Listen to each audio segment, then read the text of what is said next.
പാലക്കാട് പുഴയിലിറങ്ങിയ 2 പേർ മുങ്ങി മരിച്ചു. കൊഴിഞ്ഞാമ്പാറ സ്വദേശിയായ ഹസൻ മുഹമ്മദ്, തമിഴ്നാട് കോയമ്പത്തൂർ സ്വദേശി യുവരാജ് എന്നിവരാണ് മരിച്ചത്. പരിഹാരക്രിയയ്ക്കായാണ് യുവരാജ് ഹസൻ മുഹമ്മദിന്റെ വീട്ടിലേക്ക് എത്തിയതെന്നാണ് വിവരം.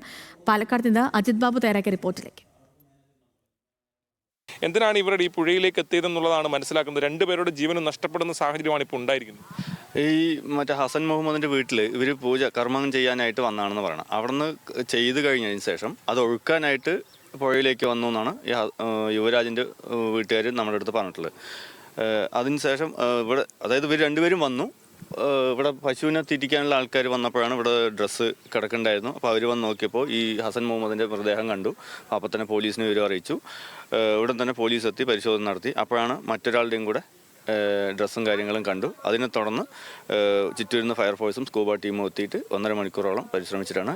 വലിയ നീണ്ട പരിശ്രമം നടത്തിയിട്ടാണ് ഇവരെ കണ്ടെത്തുന്ന സാഹചര്യം ഉണ്ടായത്. ഒരാളെ യുവരാജിന്റെ മൃതദേഹം ഉൾപ്പെടെ കണ്ടെത്തുന്ന സാഹചര്യം ഉണ്ടായി. 1.5 മണിക്കൂറോളം അവർ പരിശ്രമം നടത്തിയിട്ടാണ് ഈ സാധനം ബോഡി യുവരാജിന്റെ കിട്ടിയത്. പോലീസ് ഇത് വിശദമായി പരിശോധിക്കുമെന്നുള്ളതാണ് പറഞ്ഞിരിക്കുന്നത്. ഇവിടെ ഈ പുഴയുടെ സ്വഭാവം എങ്ങനെയാണ്? നല്ല ഒഴുക്കുള്ള പ്രദേശം.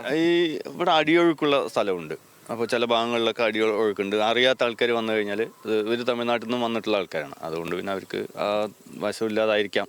ബാക്കിയുള്ളത് പോലീസ് പറയണം.